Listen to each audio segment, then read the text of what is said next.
goes home. But both these runners are great to have made it this far. It's going to be a fantastic race. And they're getting ready here in just a few seconds on the SRL. We're at the 10-second countdown. So we've got to wait a few seconds for that, for everything to get caught up on the stream, and we'll be good to go.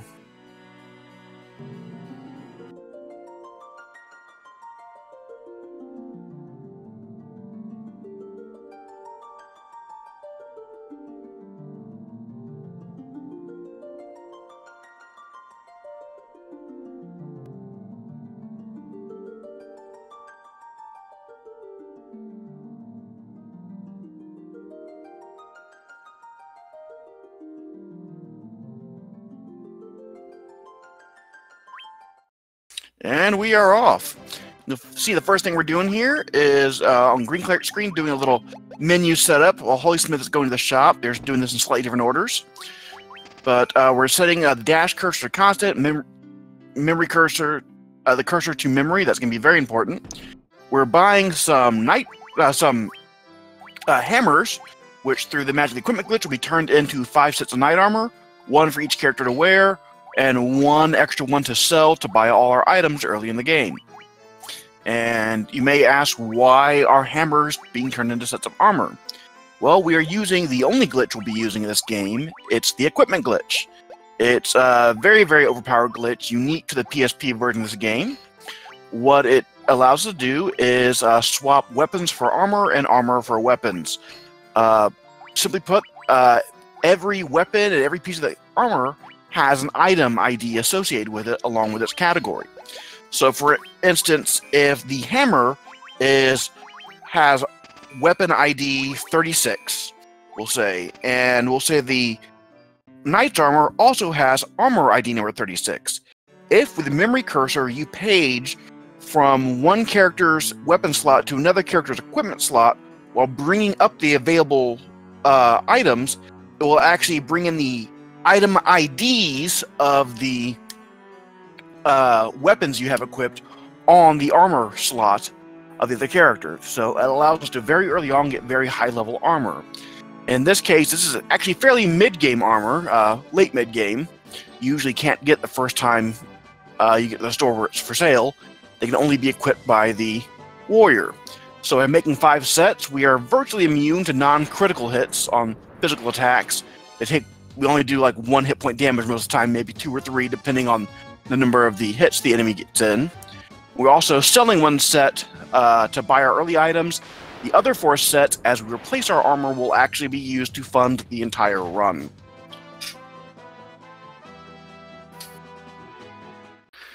And GreenCleric and HolySmith now in the Chaos Shrine. HolySmith picking up the leather cap. Using the same glitch, we will be creating the Judgment Staff on the rest of our characters. The Judgment Staff is a staff exclusive to this version of the game and some of the bonus kind of post-game dungeons. It is the most powerful staff in the game. While staffs generally are the weakest category of weapon, it's so high level that it's actually more powerful than any sword we can get at this point in the game. It has another little use we'll see here in a bit. I don't want to spoil it, though, for anyone unfamiliar with the run. So, HolySmith here is the first boss fight, Garland. Like all but the last couple of bosses in the game, we're going to be taking him down in hopefully 1 cycle with the overpowered weapons we have. So, HolySmith is through Garland. And GreenCleric is fighting him now.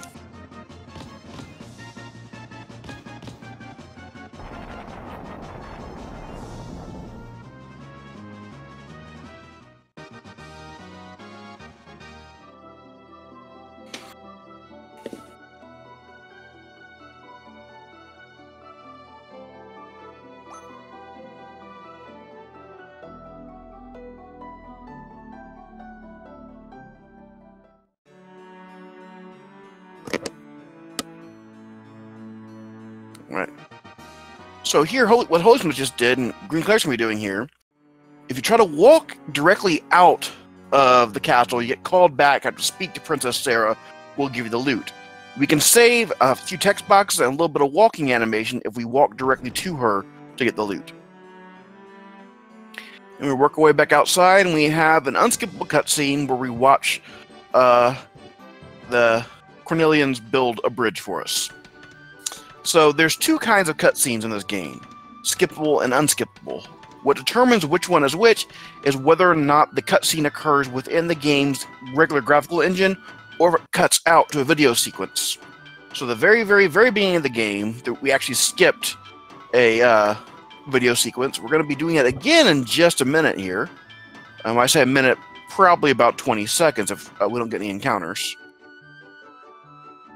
We'll see it over here on HolySmith screen. If you go into a cutscene, which in this case crossing the bridge, that leaves the game engine, as soon as the fade out and fade in is done, you can press the cross or X or A or whatever you want to call it button depending on your controller, and it fades back out and lets you continue the game.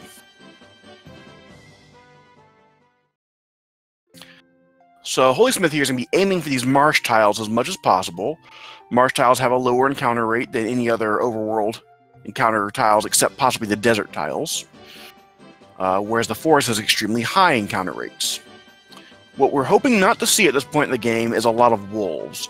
Wolves are difficult to run from, and they come in large packs. And they also have very high agility, so they generally get in their attacks before you even attempt your run. So, HolySmith had one pack there, but not too terribly bad. But GreenCleric was able to catch up some because of that. Now HolySmith is about to walk into Provoca. Oh, it gets an ambush. Ambushes are very bad. When you get an ambush, all the enemies get a free attack in before you can even enter commands, and then they may get more attacks afterwards. So with that, GreenCleric managed to pass up HolySmith and is going to be using the Judgment Staff. We'll see what that does here.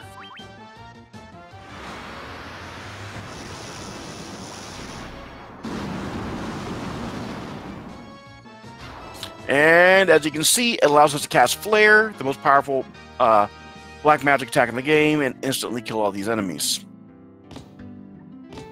Now we're going to try not to use that too much because there's an 8-second animation tied with that. But item magic, unlike in some of the later Final Fantasy games, in Final Fantasy I, does not destroy the item used to initiate it. And GreenCleric is buying a leather shield. That will be used for equipment glitch later on to make an item called the Mage's Staff.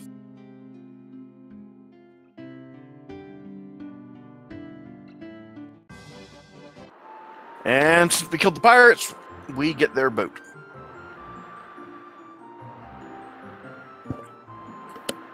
So the sea is kind of a double-edged sword. We like it because you move quickly in the water, the encounter rate is very low, but some of the encounters you can get are very bad. Specifically things with Sahagins and Sahagin Big Eyes. Think of them as sea wolves.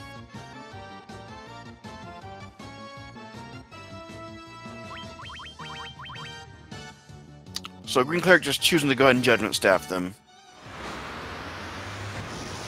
Well, HolySmith escapes and takes the lead back. And instantly catches some wolves.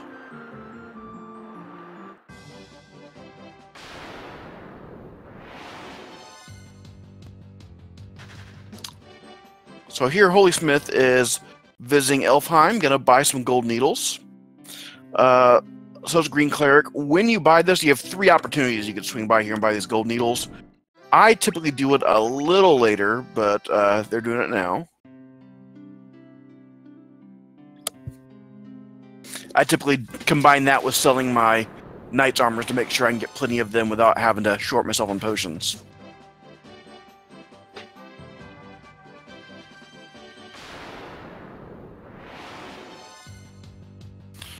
Alright.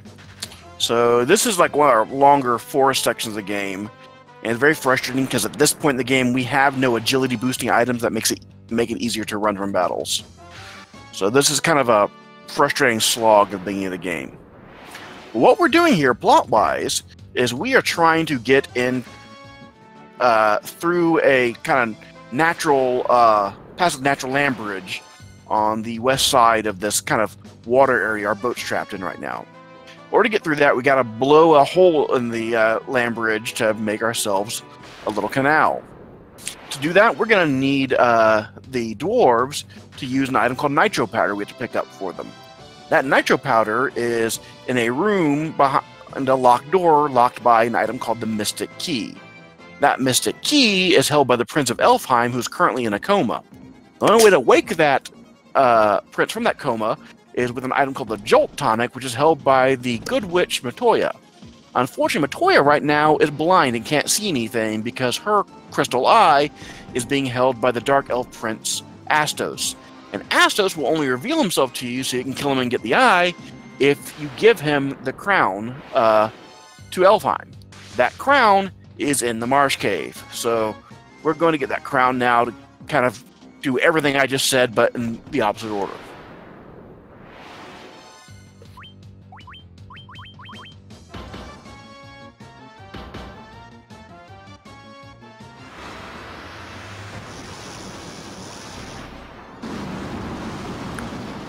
So, GreenCleric team and the Pisco Demons there. That is our game's first spike tile. It's a guaranteed encounter. Also, the first spot where you may realistically die. Those Pisco Demons can occasionally crit all your characters. For a time, the world record holder was a runner named Uj Sigma, and in our first Total Chaos tournament, he actually got wiped at this point in the game and had to start over from the beginning. But the Marsh Cave generally is pretty easy with a fairly low encounter rate. It is not common, but occasionally you'll get a 0 encounter Marsh Cave. GreenCleric gets a big bunch of wolves.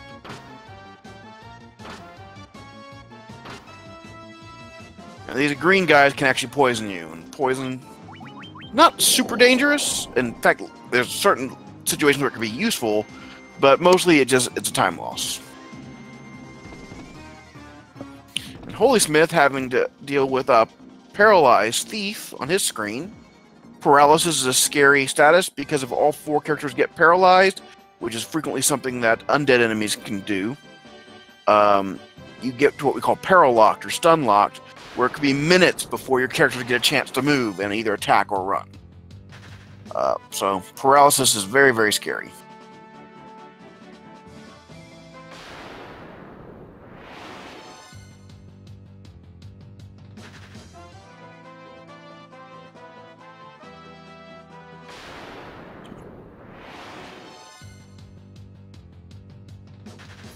The GreenCleric's coming up on Astos's castle here.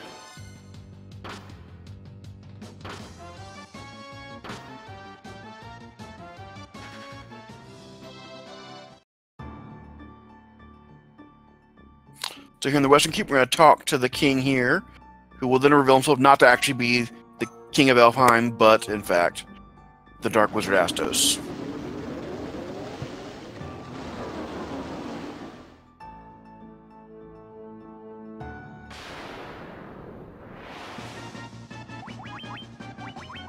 Astos has a very high chance of casting Death his first turn. He does here.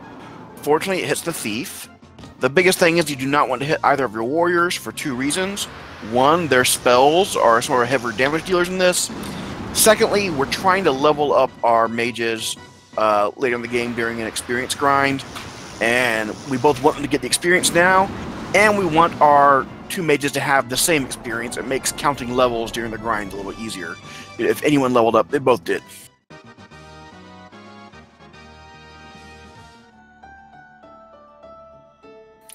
So getting pretty close to sync here.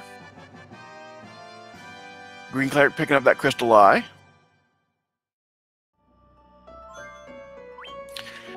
You see that our runners are going back and forth who's in the lead. You expect to see that a lot in this game. The RNG from random encounters is a massive part of this game. You also may have noticed that when GreenCleric healed up there, he did not fully heal his thief. Because of the grind we need to do later in the game, we are trying to keep our thief and our warrior under about 70 hit points. under that threshold, there is an attack which should one-shot them during the grind that we're going to try to keep them dead for. So we don't want to risk having to do extra battles with the grind.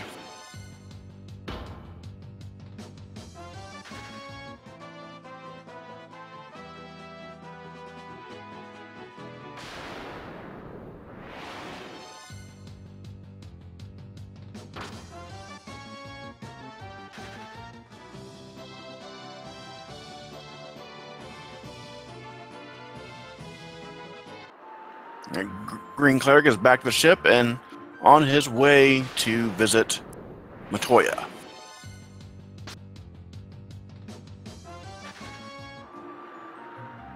While on the sailing ride, I want to talk a little bit about why we're using the party we are. We have the warrior strictly for the equipment glitch. In order to perform the equipment glitch, the character initiating the glitch has to be able to equip the item that you're glitching into something else. The warrior, in this case, can equip all the items we need. We are using the thief because the thief will become the ninja, which has the highest attack rate in the game, gets the most attacks in per turn. And since we're going to be glitching equipment he usually can't get onto him, that will make him the most powerful damage dealer. Our mages, we will have both of them for spells. The black mage for teleport and haste, and the white mage for Healara. They'll also be using our primary damage dealers on large groups of enemies because they'll be doing the item magic.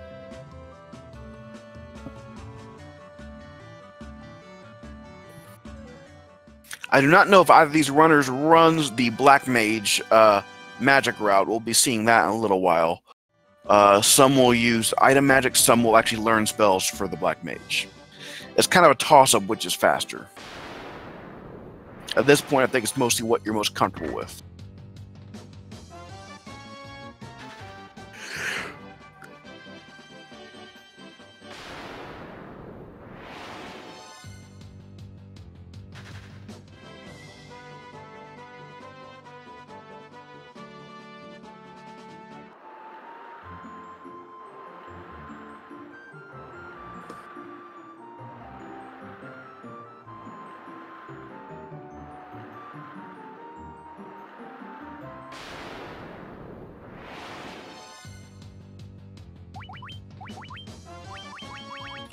HolySmith had a little trouble there with the broom, blocking his path. Meanwhile, GreenCleric has an ambush from our least favorite encounter. Lots of Sahagins and some big eyes.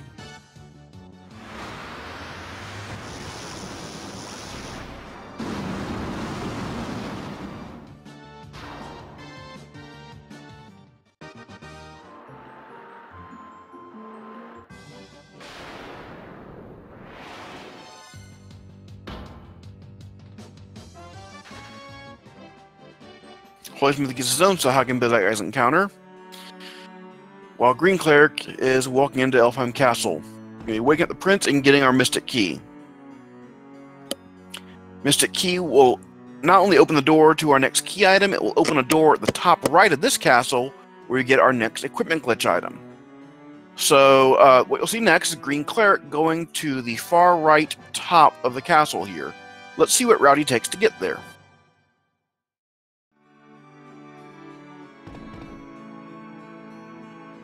And he went down and left, of course, because Final Fantasy. It is actually quicker to leave the castle and come back in than it is to walk across the castle. So that's what he did. Picking up the Mithril Hammer can be glitched into an item called the Thieves Armlet. The Thieves Armlet increases our character's speed, or agility rather, by 5, which will make it easier to run from battle. And the glitch allows us to equip any armor on any slot. We're going to go ahead and also equip it on multiple slots. So we're going to be getting a total of 15 extra speed on all of our characters. Some people have trouble going one direction or another with a glitch. Looks like there GreenCleric have a little trouble going to the left. Left's my bad direction also. You have to hit the shoulder button and the item selection button. Not quite frame perfect, we don't think, but very close to it. And just lining up the finger and thumb timing can sometimes be difficult.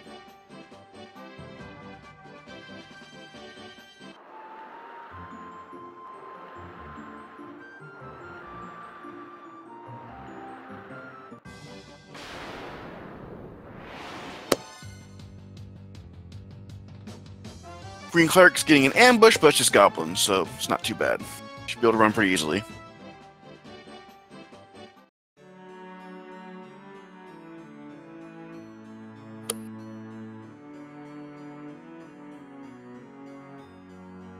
Right, GreenCleric now is going to pick up the Nitro Powder and possibly the Mithril Knife. Yes, so GreenCleric is definitely doing the item magic route.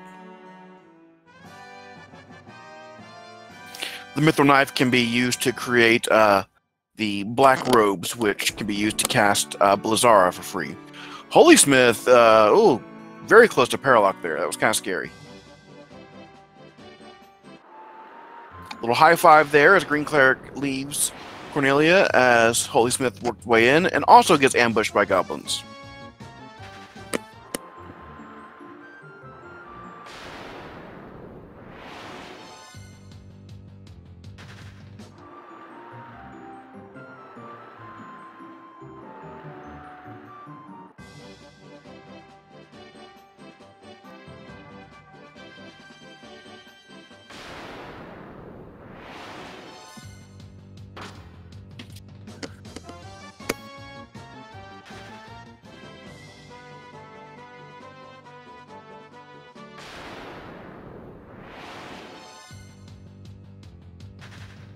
All right, I'm getting a little buffering on my commentary stream here, so bear with me a minute. Alright, so GreenCleric is now in Mount Drugar, going to go visit the dwarves, and get himself another cutscene. Meanwhile, that's going on, I'm going to go ahead and refresh my stream.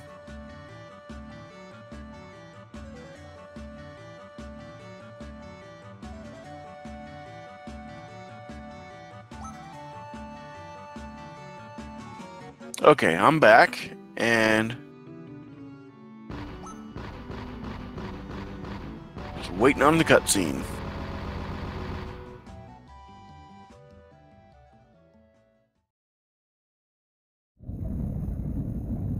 So we have both an in-engine and out-of-engine cutscene combined here, so we can skip this one. Then we have that unskippable one.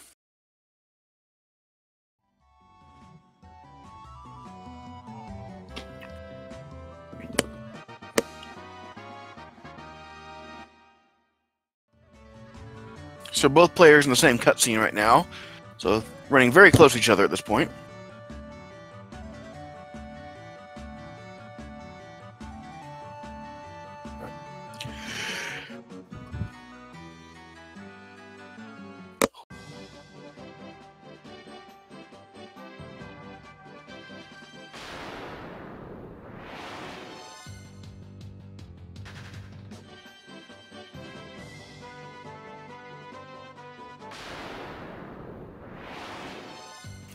So we have now finished the big, great fetch quest at the beginning of the game.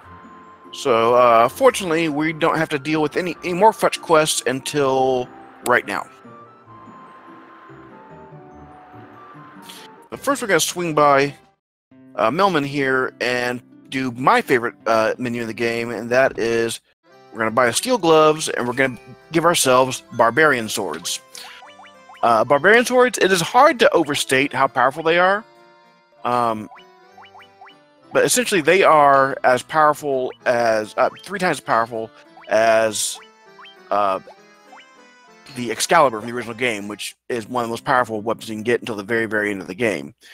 Not only does it have extremely high attack value, it also has a strength buff on it that makes it extremely, extremely powerful. You can usually only get this only on the warrior, and you can only usually get the weapon by defeating the hardest version of the hardest post-game super boss, Chronodia. So, by the time you can usually get it, you've proven that you don't need it. But we're able to glitch it onto ourselves in the first, 25 minutes of the game, and basically steamroll most enemies from here on out. That's not to say that this is a safe run, because while we can hit hard, so can the enemies. And we are very, very, very squishy because we will be under-leveled through the entire game, significantly so.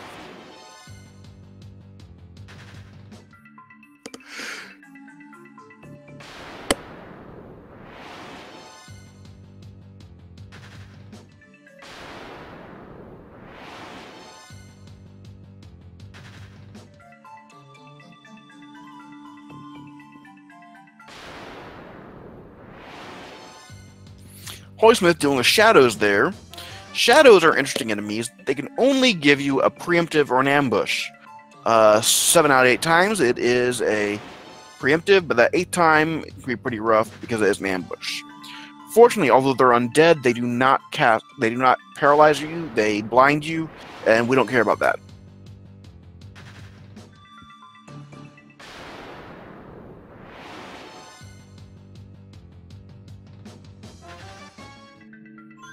So GreenCleric taking a safety save here. The 3rd floor of the Cavern of Earth is the first scary floor. We start running to our first unrunnable random encounters with the Pisco Demons. But even worse, it is where we start running into cockatrices. Cockatrices can paralyze the entire party. Not paralyze, petrify, which is much worse. Petrification is worse than death, can only be cured by gold needles. If all 4 characters get petrified on ambush, there's absolutely nothing that can be done to prevent it.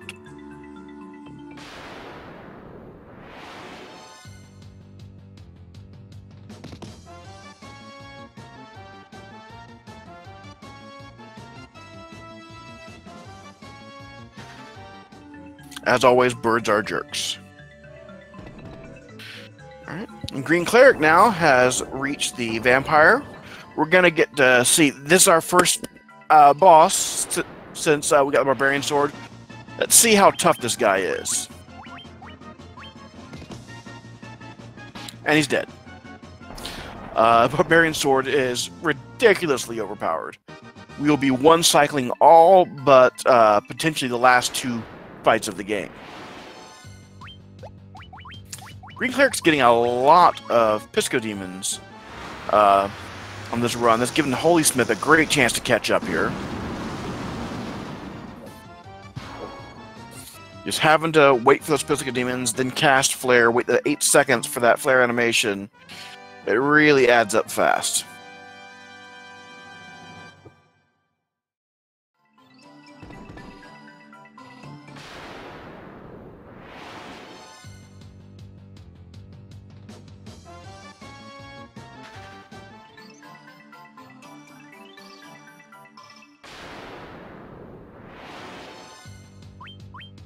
And more Pisco Demons on aside. HolySmith gets an ambush, but he has some Ochre Jellies. Ochre Jellies are a 1 of 64 rare encounter. We do keep a table of who gets the 1 of 64s, because we like seeing them. They're just fun to see. So HolySmith does run across those, and loses some of that time that he was gaining GreenCleric there from all those Pisco Demons. And did HolySmith get turned around there? Did not see exactly where he was. Having to deal with Wights and Gas, this can be a scary encounter because they can paralyze you. GreenCleric has the Cockatrices, but gets away. HolySmith having some bad bat luck here. But makes it through. Bats can also be RPG jerkbirds.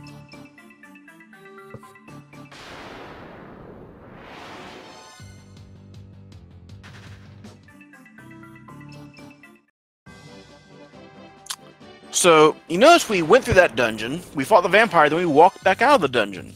Why did we do that? Well, right behind the vampire is a door we have to go past to fight the first fiend. It's the Fiend of Earth Lich. Unfortunately, to get past that door, we have to move a stone block out of the way. That stone block, to remove it, we need an item called the Earth Rod, which is held by a sage who we can't get to unless we get past a giant. The giant wants an item called the Star Ruby to let you buy. The Star Ruby was held in a chest behind the vampire. So we have to double dip that dungeon, unfortunately.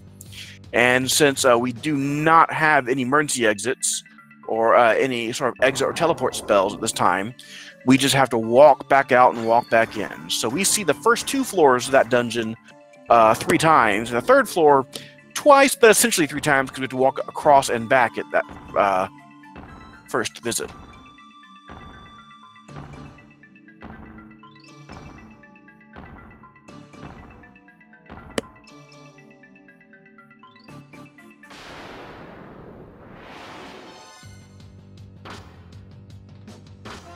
GreenCleric getting a rough ambush here with the Wargwolves.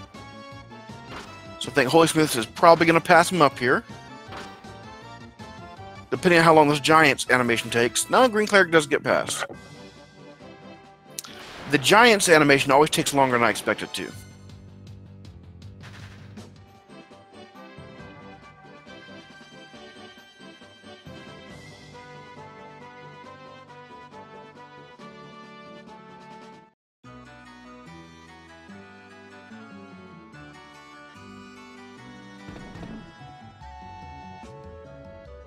So GreenCleric visiting the Sage's Cave and picking up the Earth Rod.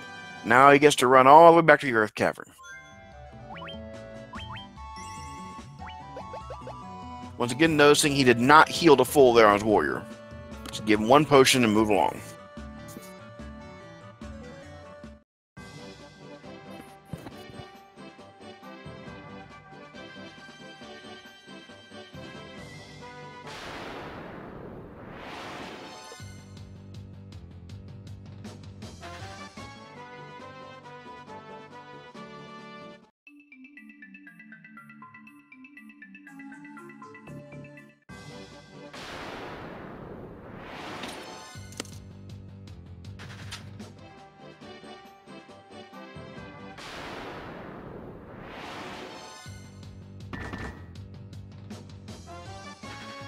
HolySmith getting lots of preemptives, which helps him some, but a lot of encounters.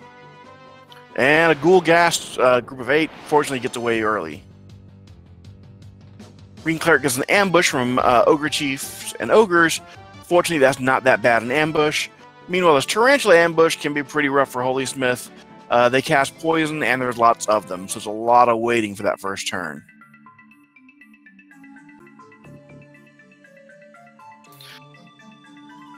Okay, and up. He's probably going to go ahead and heal the warrior here. There he goes. HolySmith not having a great time in the Giant's Cave the second time through. Because GreenCleric didn't even get an encounter in there.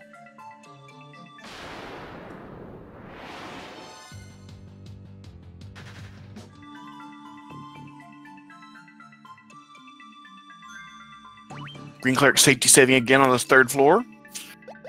From here to the end of the Cavern of Earth, there is the threat of cockatrices and paralysis. And then finally at the end, we have Lich. So we'll talk about Lich when we get there.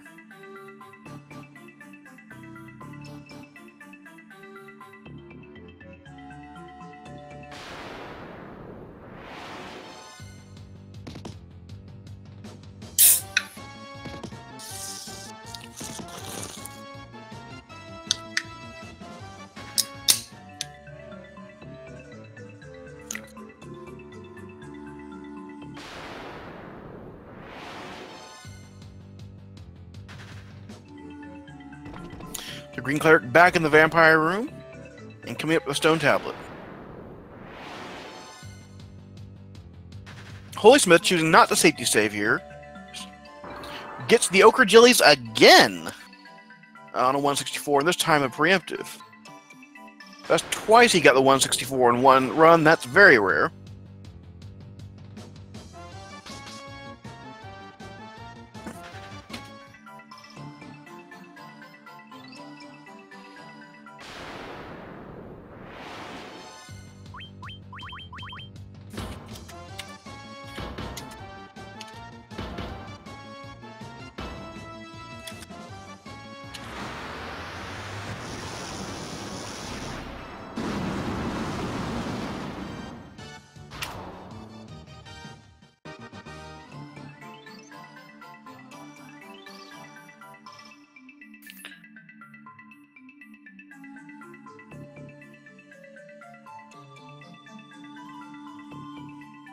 So GreenCleric coming up on the Lich fight. This can be one of the great equalizers of the run. I do not have a great history with Lich. Lich has a chance to cast Blizzara on his first turn. If he does, there's nothing you can do about it. Wipes your whole party. We are just too weak to take that hit. Fortunately, since the PSP was a mobile platform, you're allowed to save anywhere in the game. So we save right before the fight in case that happens. I had the good fortune of having him cast Blizzard on me 4 times in a row on one race. But GreenCleric gets through him no problem first try, gets 2 criticals, and that is the first boss. That is the most dangerous of the 4 fiends. He's the only one that can just kill you with nothing you can do about it.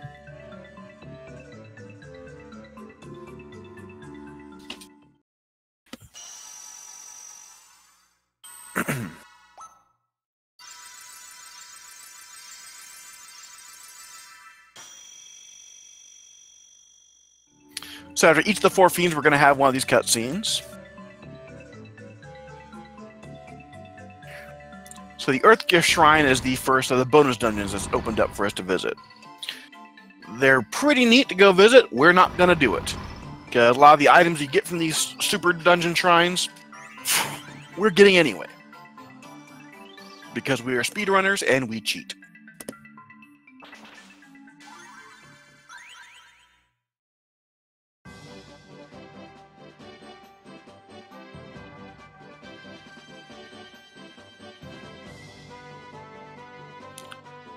HolySmith casting Mage's Staff just for a little bonus damage.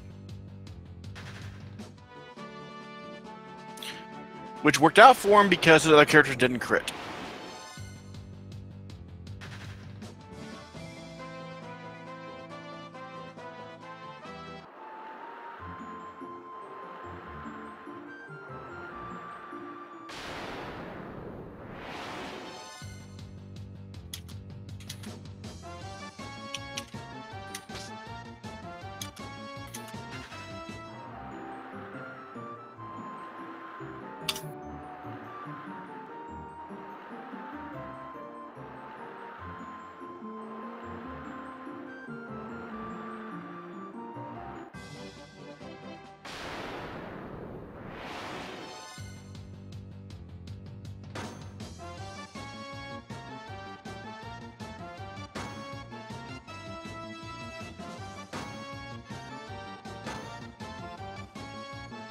So GreenCleric is getting very poisoned.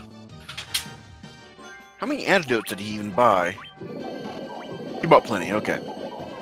Some people only buy 11, and he'd be pushing it now. So, GreenCleric on his way to Crescent Lake Town. We really wish we could do this earlier in the game.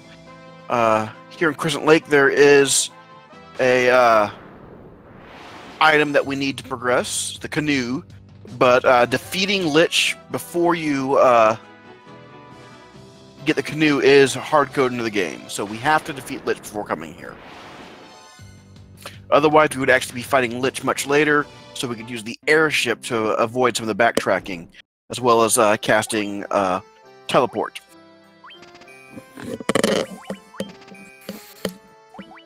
So GreenCleric selling a few items, some for money, some actually just to free up some item slots to put our glitch items close to each other for our attack items.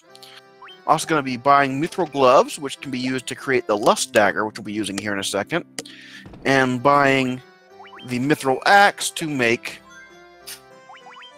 our black garbs. Black garbs, like the thieves' armor, increase our agility, but they increase it by 10 instead of 15. Also made a set of black robes there. Those black robes allow us to cast Blizzard for free, which we there's a good chance we'll be using that in the final dungeon, a slight chance we'll be using it in the Mount Gulg.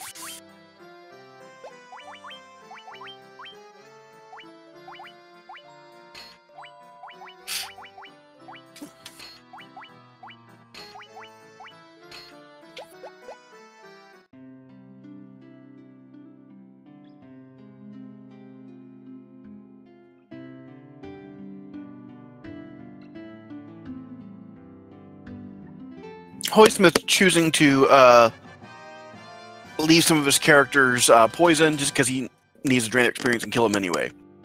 GreenCleric picking up the canoe, which will now allow us to travel through this light-colored shallow water.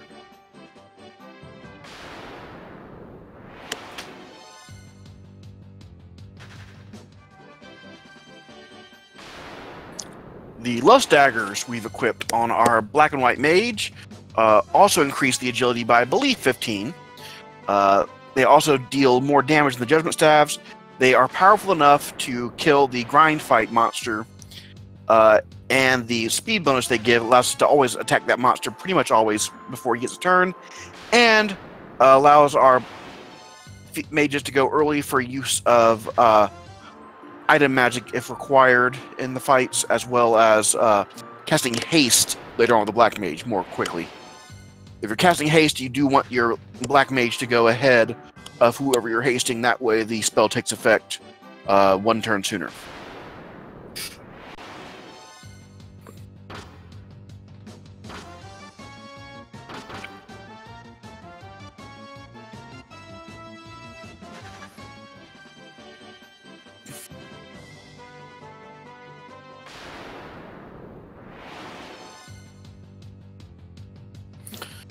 So HolySmith's warrior goes down. He's probably going to leave the warrior dead. The grind fight is pretty soon. He's probably not going to bother healing the warrior.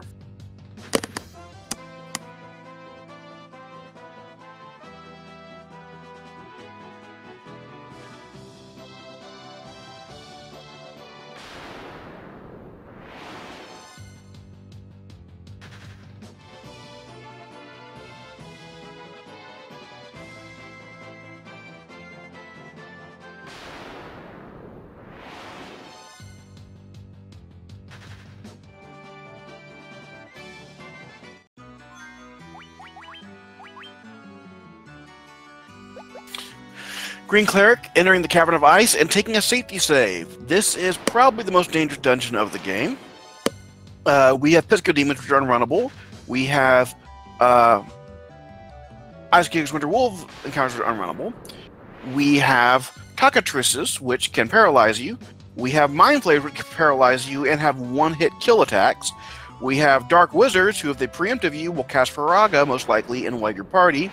We have the White Dragons, which can cast an Ice Storm spell and in an ambush potentially wipe your party.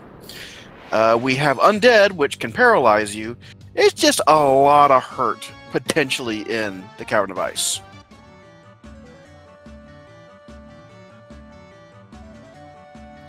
Don't even hazard a guess how many good runs I've had going on solid PvP paces that lost to the Cavern of Earth. Those Mind Flayers there, very, very scary. This is a spike encounter with Undead. Speaking of spikes, these spike tiles do 1 hit point of damage to all your characters and cannot get encounters on them. If for some reason our characters have too many hit points, we can walk around those for a minute to drain them. GreenCleric's taking a safety save here in case he dies in the grind fight. Gonna go and heal up the mages. And what we want to see is this evil eye enemy. We want it to cast Thundara first turn. Cast Gaze, that's okay. This turn we want either Thundara or Gaze cast on the warrior. Unfortunately, did not actually damage the warrior. Petrification works too, okay. So now, just needs to attack the evil eye. Petrified enemies, like dead enemies, do not receive experience. Picking the Levistone, which is a key item required to get the airship. And now we're going to just keep fighting this battle over and over until level 18. Some people do level 18 plus 1. Some people do level 17. It depends on how risky you want to be regarding getting all the way to level 19 by the time we need to learn our spells.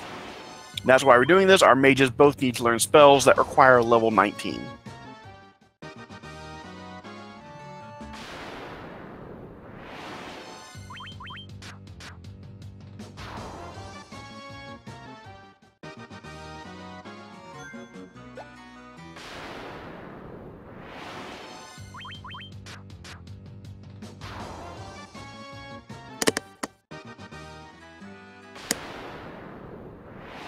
The Evil Eye does give a lot of experience and dies very easily, so this is by far the best grinding point in the game.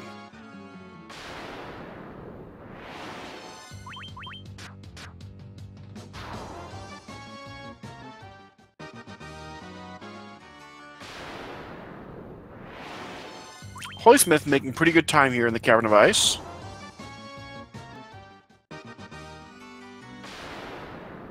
Looks like he's going to be entering the grind around the time that GreenCleric finishes it.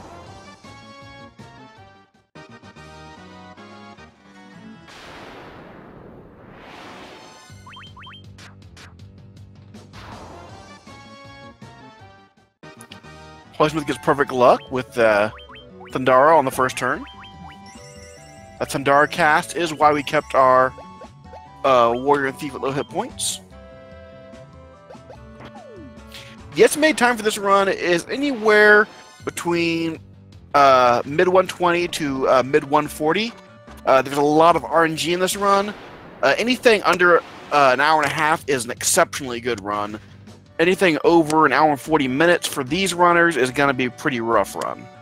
135 is a pretty good estimate.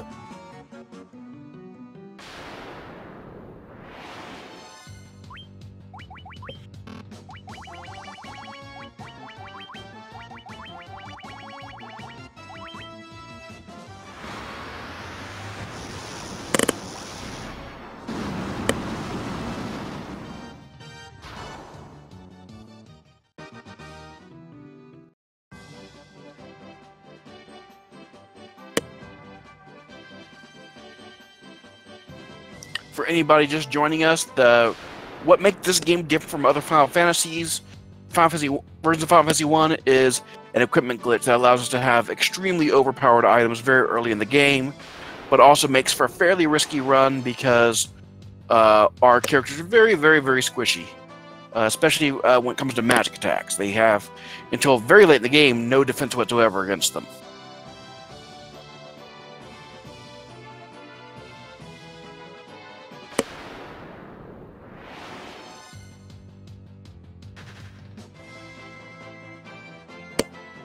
In fact, at the end of the game, there is a potential for our Thief and our Black Mage to not have enough hit points to tank even a single AoE attack from the final boss.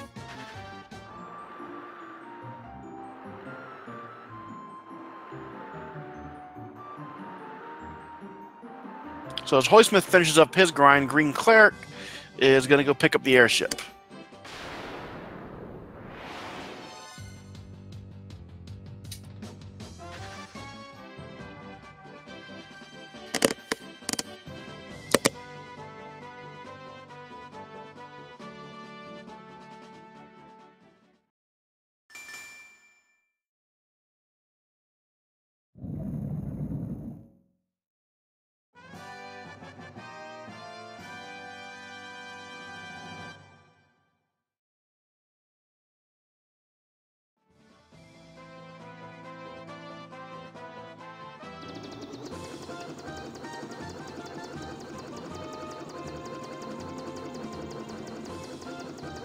And now that we have the airship, GreenCleric is going to be coming to visit the Citadel Trials.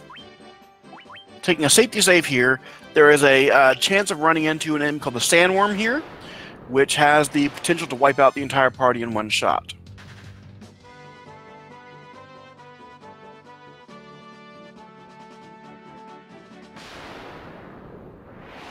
And there's the Sandworm, but does not get attack off.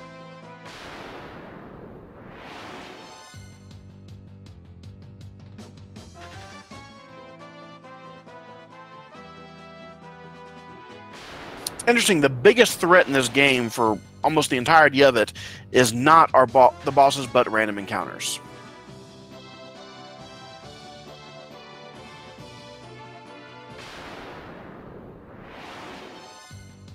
Other than the Sandworm, this walk typically isn't that bad. There's a lot of encounters potentially in the forest here, but there are no unrunnable encounters on this walk, which is nice.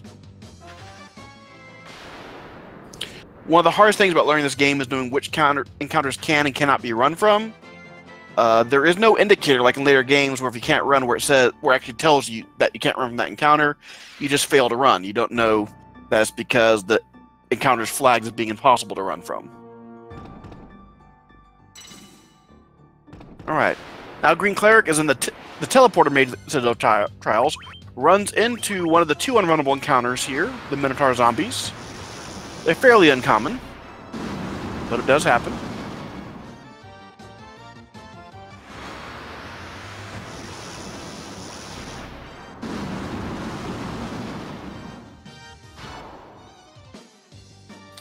So if you need to know your way to the teleporter maze, it's very complicated. If there's only one teleporter, take it. If there's more than one teleporter, take the lowest one. That's it.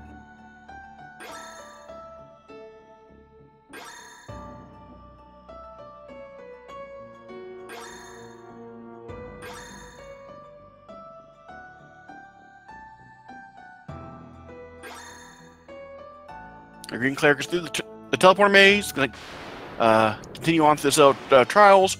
The Citadel Trials are required for this run for 3 reasons. There's 2 items that we need to pick up. The Healing Staff and the Gauntlets. And we also need to pick up the key item, the Rat's Tail, which allows us to do our class upgrades, which is required to learn a few spells we need for the game. So these nightmares we've run into for a second time here is a spike tile. They're very difficult to run from. Most of us choose to fight them unless it's a preemptive, because the odds of running are not good.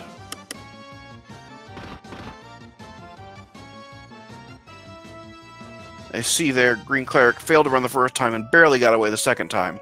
Probably would have saved time just to attack the nightmare. The dangerous encounters you could potentially run into here are more mind flayers. There also are mummies, which can put your characters to sleep, which is similar to paralysis. And there are Medusas, who can petrify you.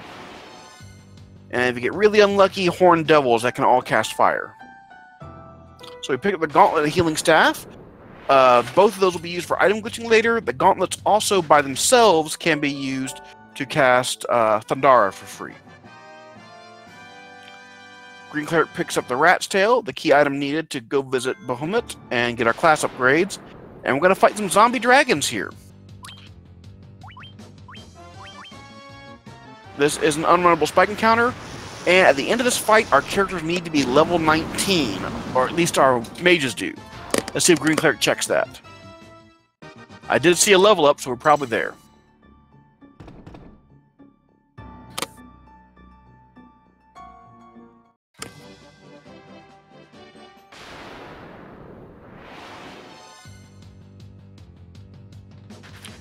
And the reason we have the warrior still petrified is we do want the thief to get a little more experience for 2 reasons. We want him to potentially have more hit points at the end of the game. And if we're really lucky and we have enough hit points on both our ninja and our black wizard at the end of the game, if our thief levels up enough at this point in the game, he'll be able to learn haste and will basically save a turn on the final boss battle.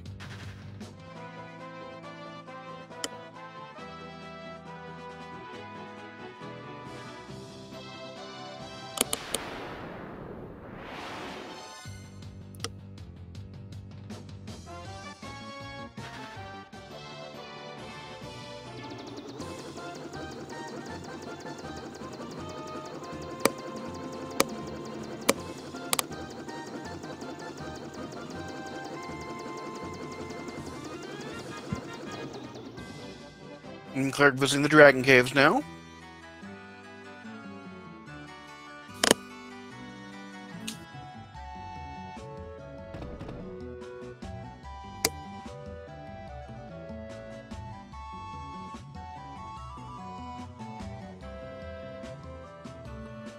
Everybody's favorite Dragon King.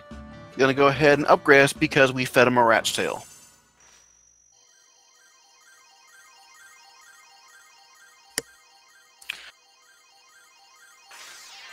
So now instead of a warrior, thief, black mage, and white mage, we have a knight, a ninja, a black wizard, and a white wizard. That allows our ninja to equip a few additional items. Also allows him to learn certain black magic spells. The wizard can, the knight can learn certain white magic spells. We'll never bother with that. And the wizards can learn additional spells now as well. HolySmith got a lot of time there on the Citadel Trials, caught up a whole lot there. So it's getting closer. Now GreenCleric is doing a little fetch questing. Gonna swing by a caravan here, buy a fairies bottle. We need to get an item to let us breathe underwater. Also gonna buy some Giants tonics. Giant tonics increase your hit point pool by 200 for the duration of one battle. There's a very good chance we'll be needing that in the final boss battle for our ninja and or our black wizard.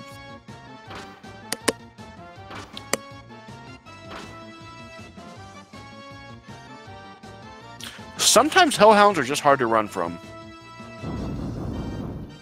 If I fail to run twice, I'm probably going to go ahead and choose to black robe them.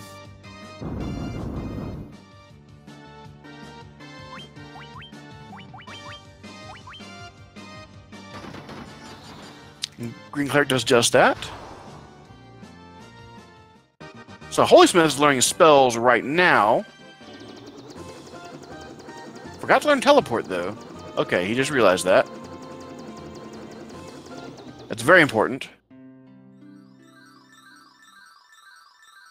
So the order in which you do these quests at this point in the game varies somewhat. For pure map movement, GreenCleric's route is a little more efficient, but HolySmith wants to go into Mount Golg with magic. GreenCleric has now released the fairy from the bottle, and the town of Gaia is going to go visit the fairy he just released. You can be given an item called the Oxyale.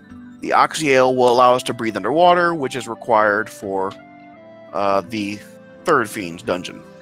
Meanwhile, HolySmith is going straight for Mount Golg to fight Merilith. You're going to see him actually aim for the lava tiles as much as possible in this dungeon. Lava tiles, while they do damage when you walk on them, have a 0% encounter rate and do not increase the odds of running into encounters. Every step where you don't get an encounter typically increases the odds of getting an encounter. So HolySmith is going to be aiming for lava tiles as much as possible. And went ahead and used ethers on the mages as well, going to be able to heal with the white mage much more quickly when the party needs healing. No longer have to use potions. Meanwhile, GreenCleric has reached Mount Golg. At this point, they're running slightly different routes. Their routes will converge when they go into the Sunken Shrine.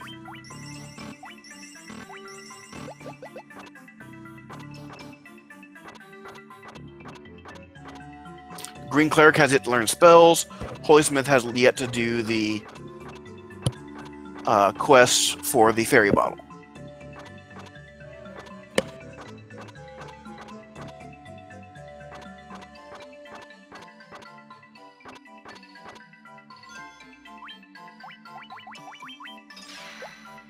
HolySmith having kind of a rough Mount Golg and runs into 2 ogre mages.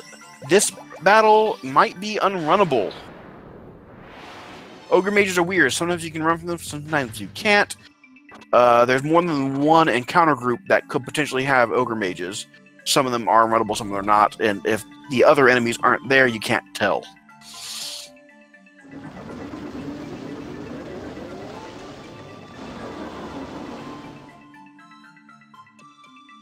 So GreenCleric has a much better run through Mount Golg and is able to pass up HolySmith there. So despite HolySmith entering Mount Golg earlier, GreenCleric finishes Merilith ahead of time. Merilith does have a chance of casting for Fyra at this point in the game. As long as you're healed up, that shouldn't be too much of a threat. Might take out the Black Wizard. Oh, nope.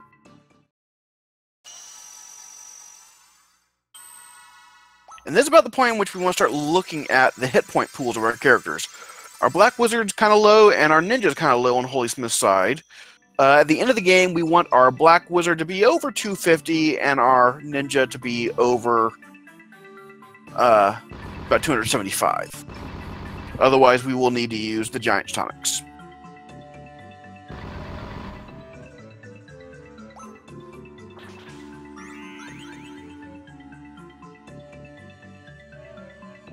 So now GreenCleric's going to go buy his spells, and HolySmith's going to go do the Fairy Bottle quest.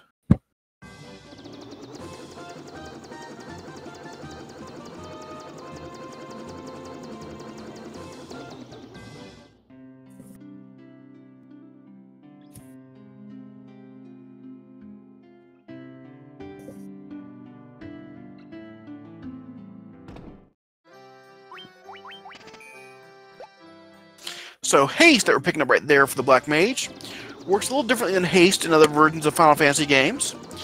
There is no active time battle system, so what haste actually does is it doubles the number of hits you get in per attack. So effectively doubles your damage output in battle for physical attacks. Healara is a full party mid-level heal, which we will be buffing to be much more powerful than it's supposed to be. And Teleport is a little different than Exit. Exit, that's in this game and other Final Fantasy games, takes you straight to the world map.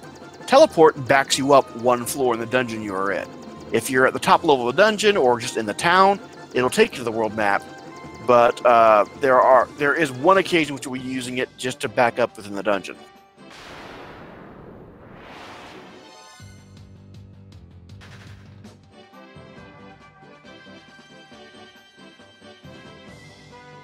So GreenCleric taking a unorthodox route into Onrak, but get himself there.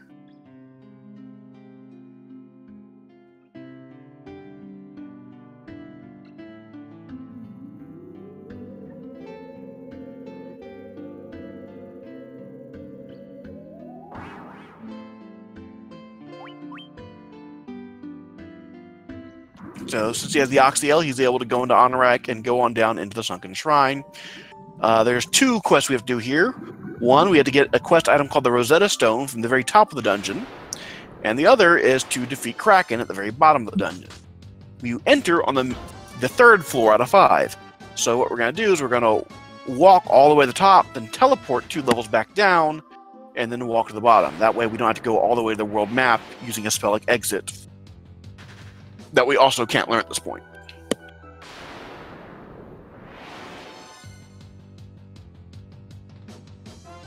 But teleport is the major reason the Black Mage is in the party. The ninja can learn haste, only the Black Mage can learn teleport.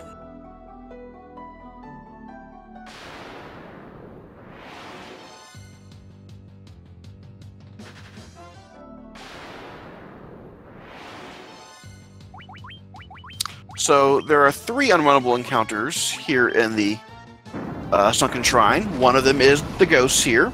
Ghosts are undead, so they're weak to fire, so we're going to use the Mage's Staff. Mage's Staff casts Fire. It is powerful enough to kill them, has a much faster animation than the Judgment Staff. We also can have Sahagin Prince and Sahagin Chief encounters. Those are taken out with the gauntlets, and we also can get water elementals. If they're by themselves, they are unrunnable, and we take them out with the Judgment Staff. The floor GreenCleric's on right now has a 0% encounter rate. It is also the floor in which you will find the Rosetta Stone, quest item we need to get into the final of the 4 Fiend dungeons. So now GreenCleric's going to use teleport twice.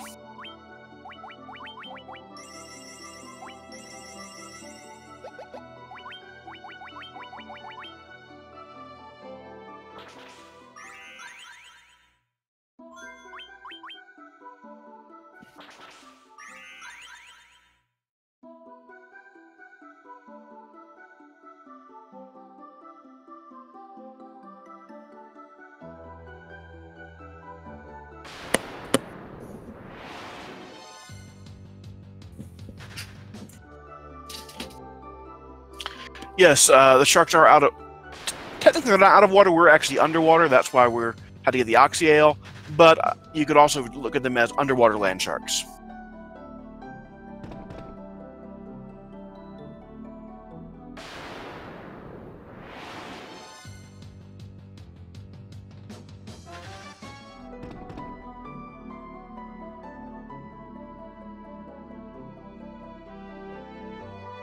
So GreenCleric coming up here to pick up item with the Light Axe. Unfortunately, Sahagin Prince Sahagin Chief's going to use the gauntlets to take them out. Very fast animation on the gauntlets.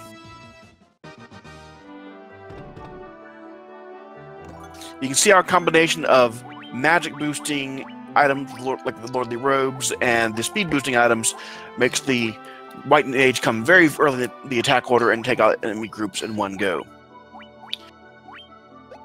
So these survival vests we're equipping, they are our final speed item in the game. They have a speed boost of 15 on each one, so we're going to put those on a bunch of characters to make running even easier, make our turn orders come earlier. It's also one of the few items that we can equip on the shield slot. For a lot of the game, we've been putting nothing on the shield slot. That isn't because we don't like shields. We actually love shields. Shield slot items. Unfortunately, if you have an item on there that does not have a parry animation, and an enemy attacks you and your character tries to block, it can soft lock the game. Fortunately, certain items that we use that are not shields for some reason do have an animation on them. Specifically, the Lordly Robes, the Ribbon, and the Survival Vest all do have a parry animation associated with them, so we can put them on the shield slot. Other items that can go on there are the Feathered Cap, and I'm sure there's a few others as well, but most cannot safely be put there.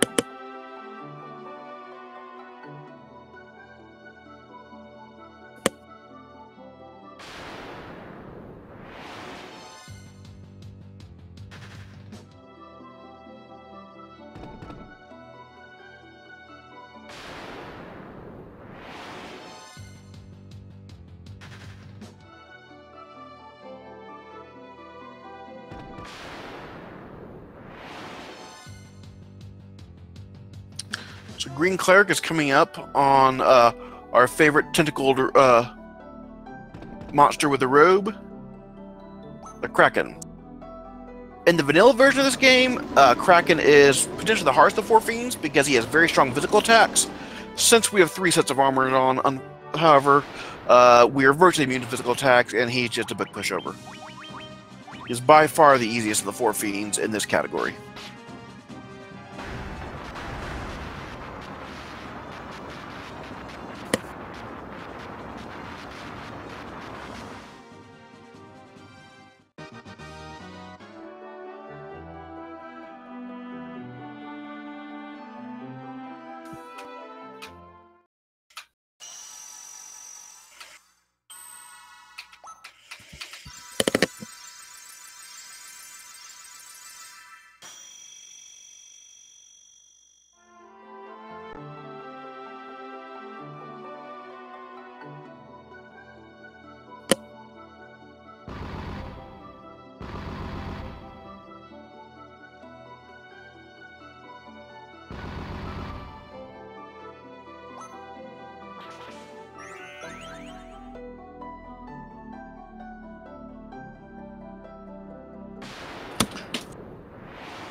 Alright, HolySmith coming up on Kraken here in just a moment.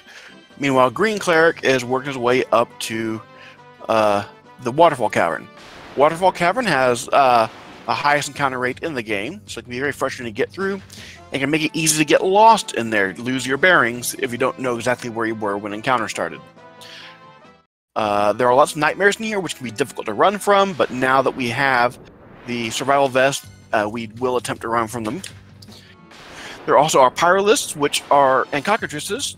Cockatrices are just the same annoying enemy as always. The Pyralists are their big brothers that are even more annoying and dangerous.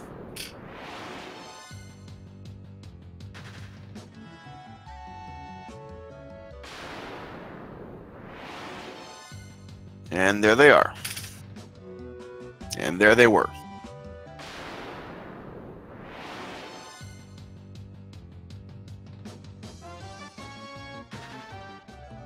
A little scary there on GreenCleric's side, but all the survival vests gave all of our characters a chance to run before any Pyralists got to go. Pyralists can do an instant death attack on your characters.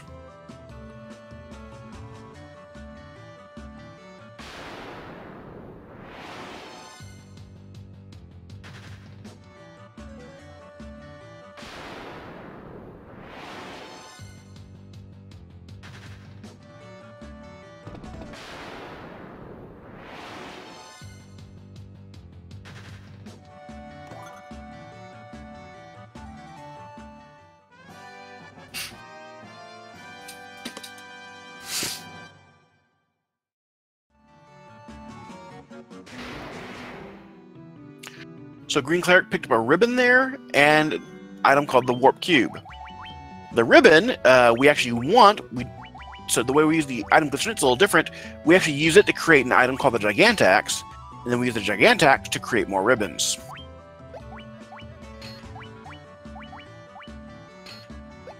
We're only going to have 2 for now. In the final battle, we will have a ribbon on all 4 characters. Ribbons not only give us status immunity, like in later versions of the game, they also give us an elemental magic defense, but only for the first set we wear. So it's our only magical protection we get throughout the game. The final boss has some very powerful elemental spells that is very useful for.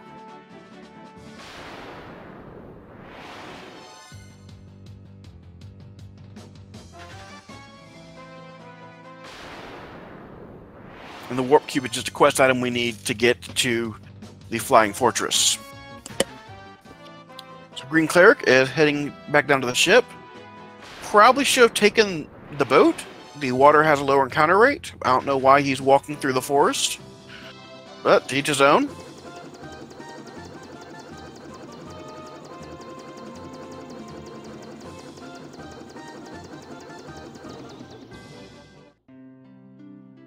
So our third and final trip to Melman, going to be going to visiting Dr. Une, however it's said, to learn the Final Fantasy version of Pig Latin.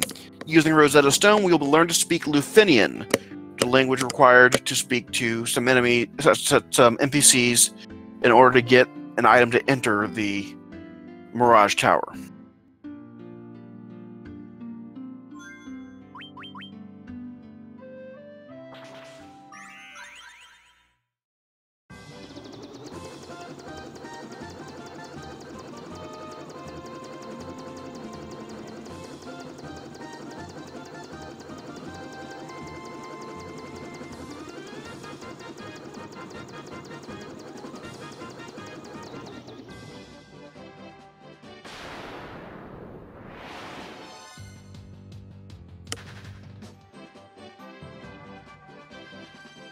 So this walk to Luthinia throughout this long forest, there's a very high chance of running into Minotaur zombies. Minotaur zombies are unrunnable like they were earlier in the game, so we need to keep our mage's staff handy to cast Freya on them. Winter wolves are not overly dangerous, but if you get ambushed by 9 of them, they can each cast Ice Storm. It's not a very powerful version of the Ice Storm like the White Dragon will have, but it can lose a lot of time waiting on that animation.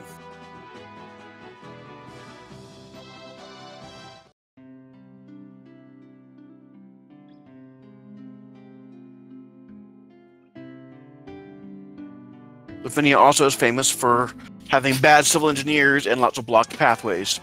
If this town were to catch on fire, it would just be a nightmare. But, picking up the chime, gonna teleport back out of Luthinia and go back to the airship for our shortest airship flight of the game.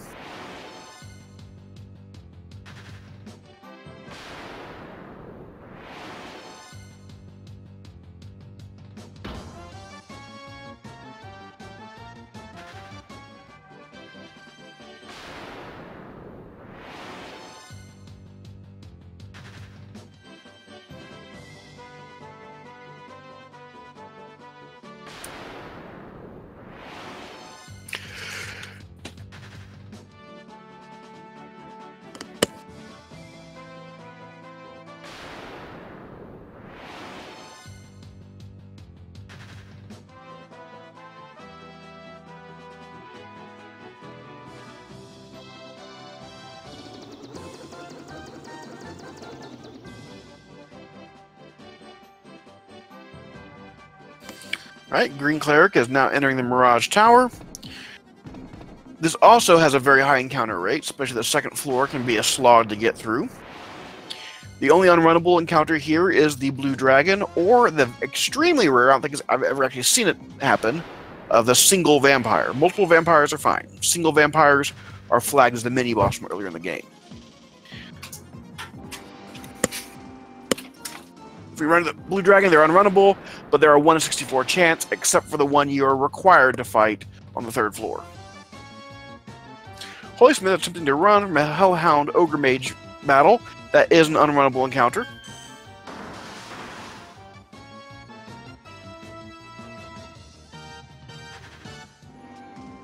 realizing it and attacking. Interesting thing about unrunnable encounters, if you get a preemptive on them, you can still run.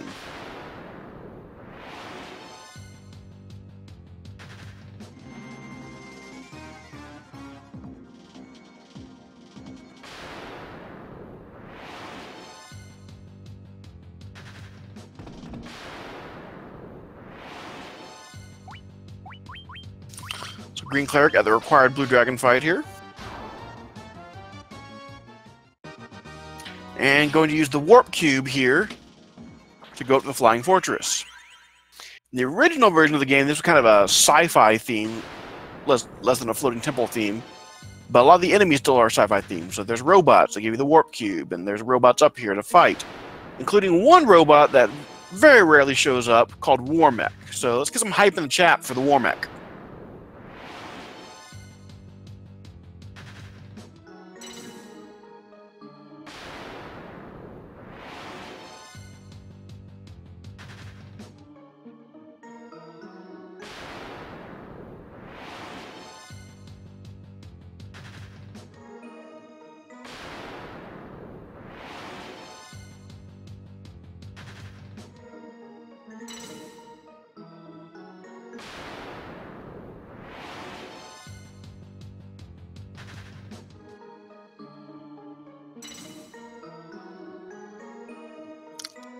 HolySmith dealing with an ambush, but not a bad one.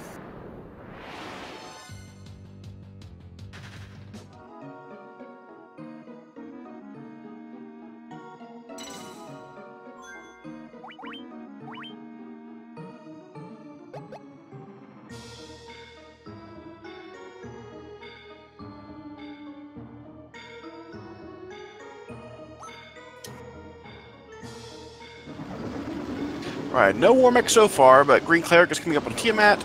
Tiamat can cast Thunderbolt the first turn, which does a lot of damage.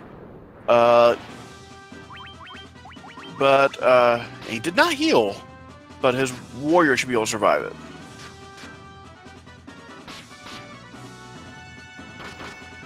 He just attacks anyway, so this should kill Tiamat.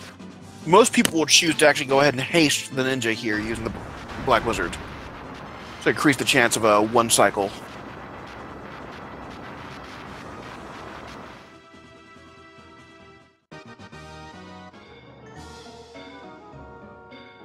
So Tiamat goes down easily enough.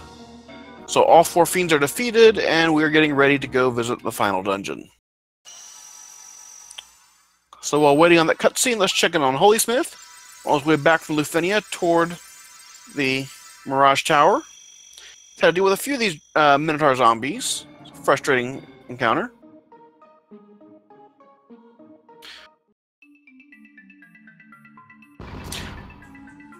So there he had two enemies. It's kind of a toss-up whether or not he should attack them or use the Mage's Staff. He already had the Mage's Staff and Defend selected. I probably would have just held down A, just to speed through it and be done with it instead of having to menu. But if you can menu quickly, I believe with two enemies, attacking is optimal. And so this time, since he already had the attacks ready, it was very, very quick to take them both down with physical attacks.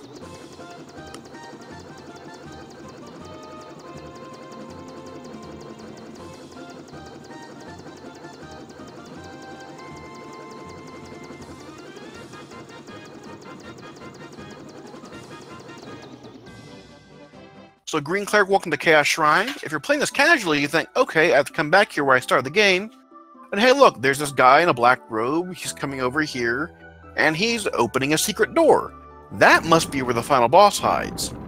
Actually, that's where the toughest post-game super dungeon lies. And it's just a big tease. You don't want to go there if you want to beat the game. You just want to come over here and talk to the pedestal. Pedestal hype.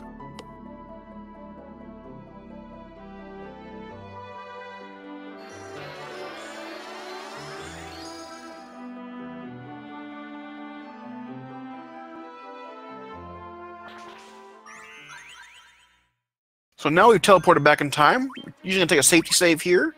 There's a chance of having white dragons give you a tough time here. Here in Chaos Shrine, the final dungeon of the game, there are lots of unrunnables. We got purple worms, we got ice eagles, winter wolves, we got all the elementals, we've got green dragons, zombie dragons, lots of blue dragons, no blue dragons, but lots of dragons, lots and lots of dragons.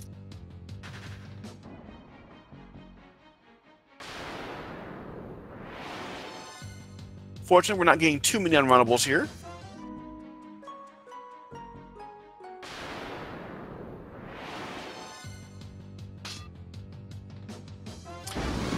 It's a little scary with the Dark Wizard when the ambush.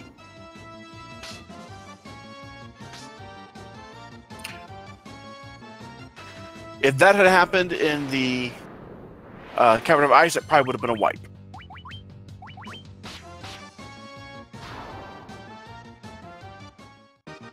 So GreenCleric on pretty good pace here. Usually about 10 to 11 minutes from the Evil Eye death to the end of the game. So you're looking at a low 130s for him.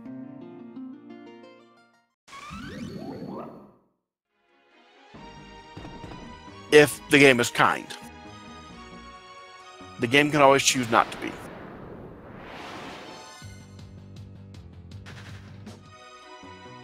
There's still a few things that are completely out of GreenCleric's control that could take him out.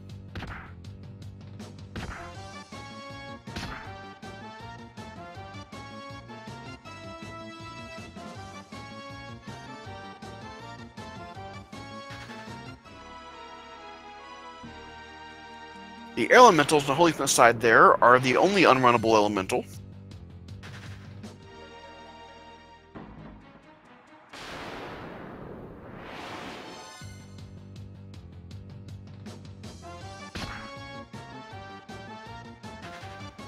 GreenCleric does escape from those white dragons. That is a scary encounter when your characters are failing to run.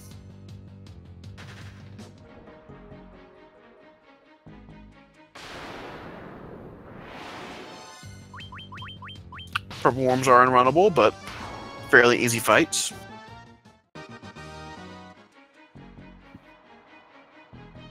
Alright, so now we're in the first of our 4 elemental floors. So this is floor B1 is the Earth Elemental floor. And these culminate in refights with the Fiends when they were younger and more powerful. Because we have gone back in time. The unrunnable on this floor that we had to watch out for is Earth Elementals. They tend to congregate in the left side of the room, so I think we're past all of them. But we do have Lich right here. Lots of people take a safety save at this point, or at least heal up, because Lich, once again, is the most dangerous of the 4 Fiends.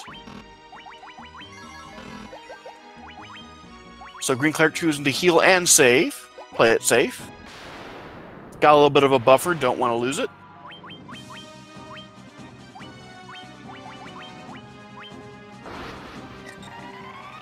But Lich here can cast Flare, the same spell we've been using to wreck everything. And he does, but I think we'll still be able to finish the battle. Warrior should be able to take him out here. Yes. Very close, though. So the healing was very important there.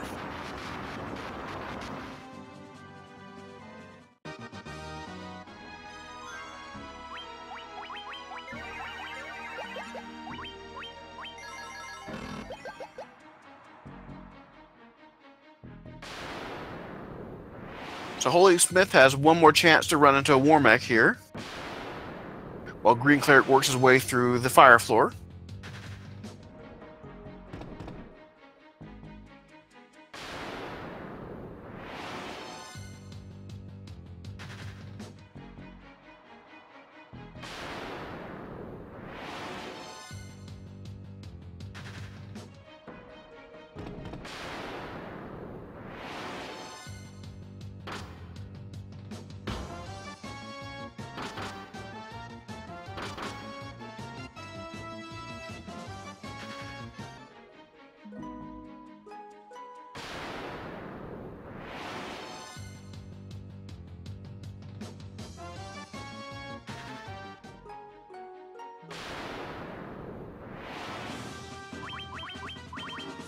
So GreenCleric reaching the refight with Merilith.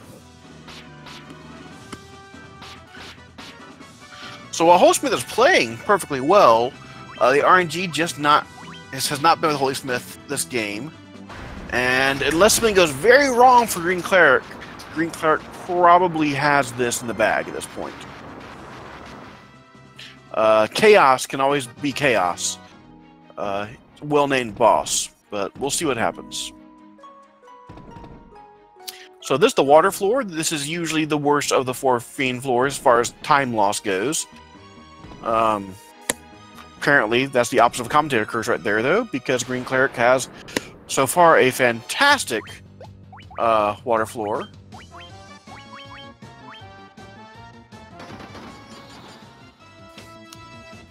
Sometimes you'll get 3 or 4 of those water elemental groups. HolySmith having White Dragon issues. There's an ambush from them. I did not see if HolySmith saved.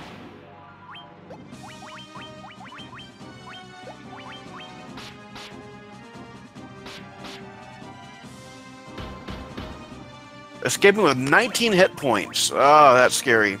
Meanwhile, GreenCleric's back at Kraken.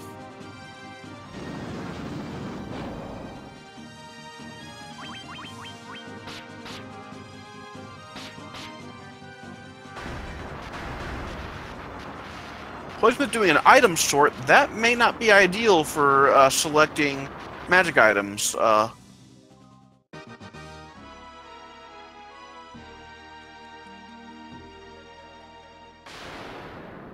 HolySmith using the Judgment Staff on the Dragon Zombies.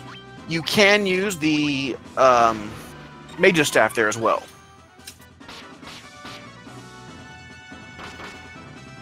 So Tiamat is the first boss fight in the game that we cannot ever one-cycle. Tiamat 2, rather.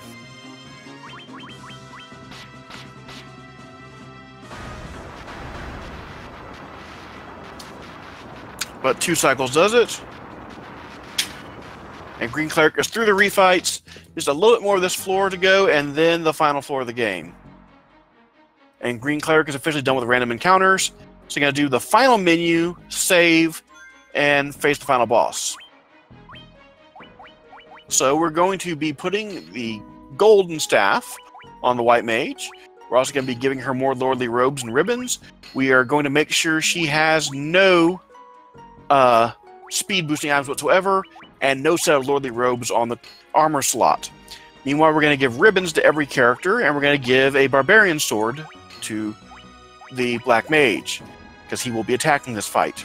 The golden staff will allow the White Mage to heal for more. The reason we want no speed boosting items on her, we want her to go last every turn, so she consistently goes after Chaos does his attack. That way we never have a random roll with Chaos going last one turn and before the White Mage the next turn. So we don't want Chaos getting 2 attacks in a row off. Because the White Mage will be healing every turn for the entire battle. The Black Mage will be casting haste on the ninja, then the warrior, then himself. And the ninja and the warrior will be attacking every turn, except most likely the first turn we will be seeing uses of the Giant's Tonics.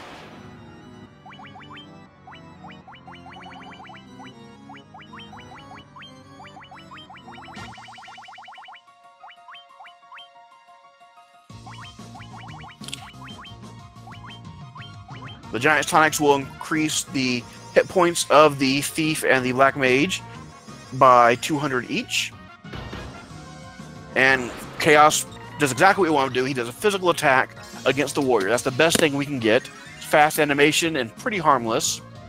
That allows the White Mage to go ahead and heal all of our characters up to their full new hit point levels. So from here on out, the warrior and the ninja will be attacking every turn. The Black Mage will be casting haste on the warrior, then himself, and then he'll be attacking every turn. And then it'll just be hold A to win strats. And this battle is going pretty swimmingly for GreenCleric right now. Other than like a critical hit on the White Mage, there's not much to fear at this point.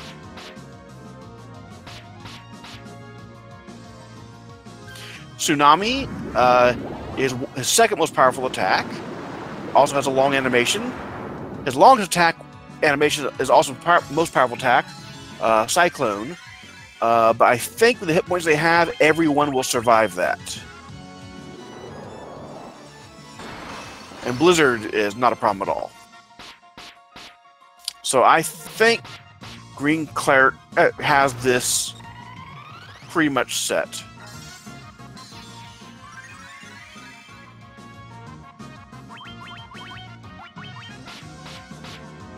You just have the hold A to win strats.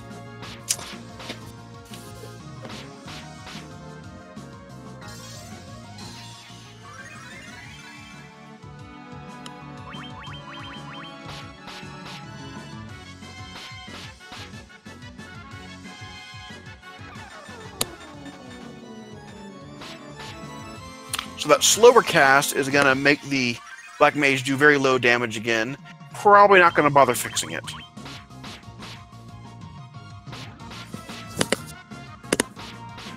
HolySmith dealing with some Earth Elementals on his side. Those are unrunnable.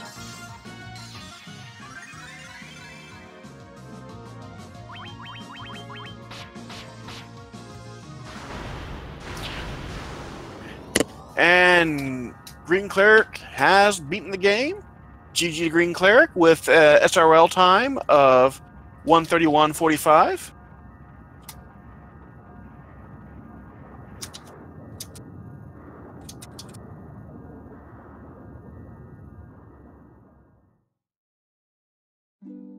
(1:31:45) is a very respectable time.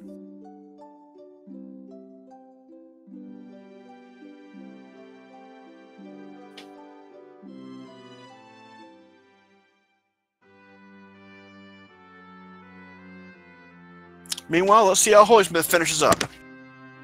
Finish up his tournament strong here.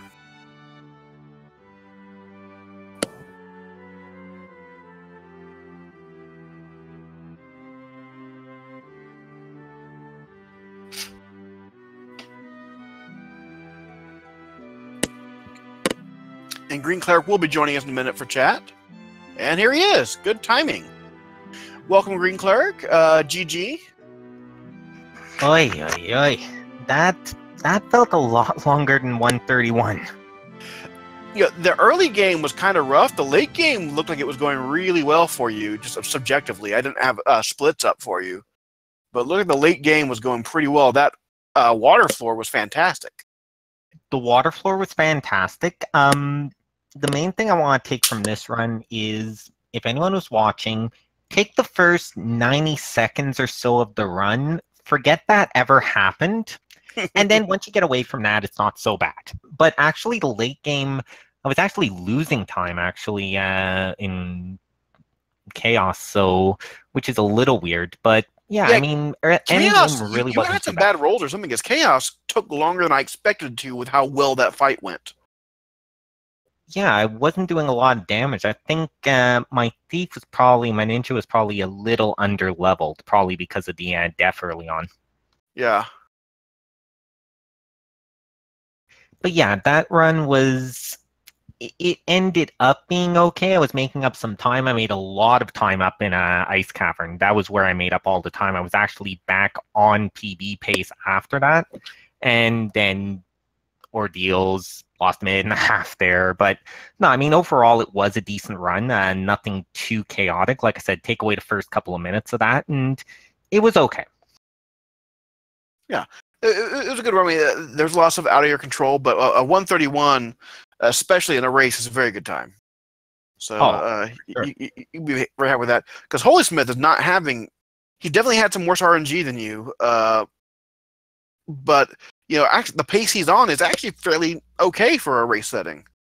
So you just... you got a better pace this time. Yeah, I just loaded it up, so he's on water floor now. Was it just basically a little bit of bad RNG here and there slowing him down, or? For the most part, that's what he's had going for him. Every floor, he's now run across all the elemental types in Chaos Shrine. So, Ooh, okay. Yeah, fire elementals you hardly ever even see. And he managed to catch some of those, got some earth elementals. He's had a lot of unrunnables, and he's tried to run from a few unrunnables, just on autopilot. So there's been some slight things there, but for the most part, he's just been, RNG's been a little rough on him. Yeah, and that was the funny thing, because I'm just looking at my splits here. I barely had any unrunnables in Chaos Temple, and even then I was still losing time. But again, when Lich decides to flare you right in the face, I mean, there's not much you can do there. Yeah. HolySmith actually had a really rough White Dragon encounter earlier. The only thing to survive from it was his warrior. He had to roll the dice on the warrior escaping on a flea with 19 hit points because the ambush took out all three of his other characters. Oh. And the warrior by himself with Judgment Staff cannot take down White Dragons. No, for sure. It takes 2 from the warrior to take him out. Ugh. Not too good. Not too good. But no, I see he's on Kraken right now after, again, I see what you're saying about the RNG, couple of water elemental encounters there.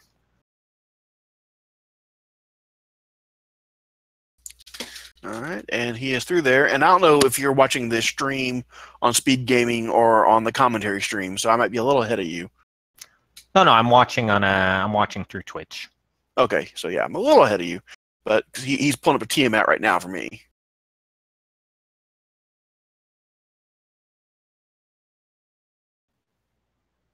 All right, and he's been doing most everything right. It's just the game hasn't been kind to him. So coming into this, like these loser bracket races, they're pretty stressful coming into them. How do you feel now, having made it through another round? You feel relieved or worse? It depends. I mean, I don't think it's so much that. I think it's basically when you're in top bracket, obviously you know that you always have that little bit of a cushion. You know, okay, if you lose, okay, no big deal. You still got a chance. Then you have the race, and that's like, oh no, this is the chance. So every little mistake you make, sometimes you're just going, okay, is this going to cost me a little bit of time, or is this going to cost me a ton of time? Like, for example, I'm sure everyone saw the first minute and a half. That is not how you put your party together at the start of a race. It's supposed to be fighter, thief, black mage, white mage. You don't just rush into it and go white mage, black mage, and then try to figure out to yourself, oh, why can I not menu at the start of the race? Ah, that's why. I did the exact same thing in my race against Poorsyth the other day. And if anyone knows anything about this game, you make a mistake against Poorsyth, you're done. Well, yeah, that's a definite. That's a definite. But the funny thing was, even I'm looking back at the splits here, and again, Final Fantasy 1 in a race splits mean nothing. But despite all that, when I got the ship, I was only 16 seconds off PB. So it's like, okay, that kind of balances out. So yeah, but you make those little mistakes. But again, you're just wondering, do I make a wrong turn? Do I just run into a little bit of bad RNG? I mean, and again, it depends. Are you checking how your opponent's doing? Are you not? So, you know, everyone has their own different style there. But yeah, kind of relieved to get through that. But again, just the good news is I'm in the final 8. Bad news is, again, it's one loss and you're done. So just got to buckle down and keep going. Yeah, well, you did a great job. And, you know, anytime I make those little mistakes, I try not to stress over them too much because, with the way the RNG is seated in this game, which seems to be partially frame-based, if I make a mistake, that is whether or not I know what I'm seeding RNG. You know, so sometimes I'll make a mistake, and then I end up having a fantastic run. And, you know, if I hadn't made that mistake, actually my RNG seed would have been different, and I may not have had as good a run. So it's hard to quantify what those little blips here and there actually do to your race. They may cost you time seemingly, but not actually. It's weird. Exactly. It's not like somebody's running, for example, the NES version of FF1 where you make one wrong step and you just mess up all the RNG and that's it for the run. Here it's, you know, RNG is RNG. You can't manipulate it. There's nothing you can do about it. You just have to react quickly to whatever the game tosses at you. Yep. Yeah, this is a very reactionary game, and it's frustrating to run for PB, but I really enjoy it for racing just because, you know, you can have the world record holder up against someone who is, you know, in 30th place in the leaderboards and still have a good race. Well, absolutely, and we've seen Absolutely, and we've seen it here in some of the races that we've had. We've had some really close races in the tournament, and we've had some races, we've had the odd upset or two, and we've had some near upsets as well. So, I mean, especially because you don't know what's happening. Like, you don't know what's happening on the other side. Yeah, you might think you're doing poorly, but again, you're facing one of the best, and they just ran into, 8 Sicko Demon encounters in Earth Cave, for instance. So, it's a very strange game, and I think everyone's kind of realized that by now. Yep. And looks like HolySmith has just finished up, so GG to HolySmith with a time of 1:40.55. All right, GG. Oh, SRL time 1:40.56. And let's see if he wants to hop in here.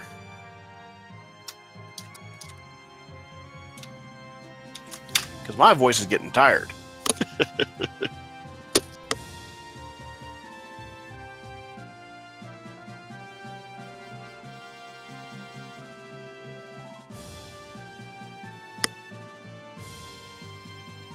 We'll see.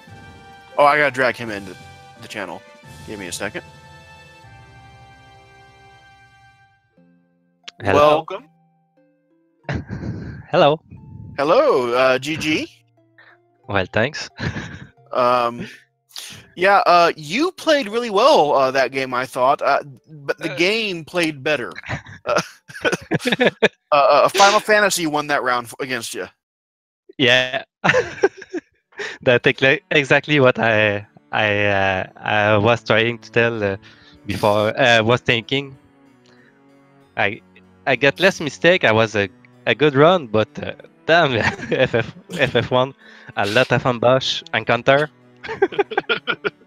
Yeah, you ran into the 164 ochre jellies twice, I noticed. Really? Yes. Twice. Yeah. Somebody needs to buy a lotto ticket right now. No, he used up his luck already. I know, and in the Chaos Shrine, I noticed you saw all 4 elementals, so that's exciting. Okay. So yeah, the game was not overly kind to you, but you played really well. What are your thoughts on the run? Well, the game make me think. Well, I still get the time to catch up. Ah, okay. No. But it's end when I try to get the Rubik cube, the cube. This cave that was okay. Now this is dead. Yeah. 3-step encounter. Yeah, the waterfall cavern was exceptionally cruel to you, and yeah, but it's nice to see that if you are going to be limited on tournament, you want to go down playing well, and you went down playing very well. That's about as well as I've seen you play, I think. So you can hold your head up with pride. You made it a long way in this tournament, but unfortunately, that does eliminate you from the tournament. But what are your thoughts? Did you have fun playing this game? Joining us all for this tournament? Well, yes, that was fun. I just hope Green to be more lucky than me next round for this time. Not sure if I gave some bad luck. Yeah, so like the people who eliminated me from this tournament, Kib beat me 3 times, and then Porside knocked me out. So as long as one of them wins, I get to pretend I'm second best because I was taken out by the person who won. So now from here on out, you have to root for Green. That was a question for me? Sorry. Well, yeah, from here on out, you get to root for Green because if Green goes really far now, well, you got taken out by the winner. So, it's not as bad. Oh, okay. I need some sort of little fan club here because I mean, at least one person compared to the 50 that Kib already has. I mean. But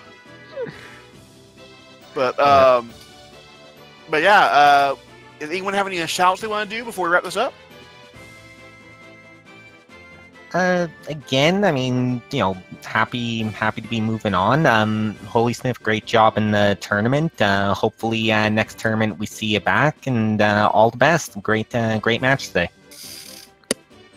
Well, thanks. Hope you enjoy the race. more than mine, but just I wish you luck for the next race versus a star. So hope it will be a good match to watch. Yeah, gonna be against Starcall. Yeah. Yeah. The others for Speed Gaming and the shout out for Speed Gaming to make it possible. Commentary Shin. And people was there. All right.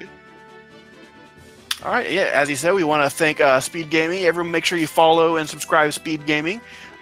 They give us a great place to come off and show off what we've been working on. Our runners have been working really hard to do this. We have a lot of fun doing it. We like showing it off. Go ahead and follow our runners, GreenCleric and HolySmith. Give them some follows. If they got sub buttons, go ahead and click on those as well. Want to thank everyone at Speed Gaming. Want to thank Fiesel for putting this whole thing together for us with Speed Gaming. He does so much work, and everyone else, Adirondack Rick, everybody out at Speed Gaming does so much work for us. Want to thank the organizer of the tournament for all they've done for us, putting this whole thing together. And most of all, thank everyone. Thank our runners for playing, and our viewers for coming and watching us have a good time. With that being said, I want to wish everyone a good night, and good luck on future runs. All right. Take care. Good night. All right.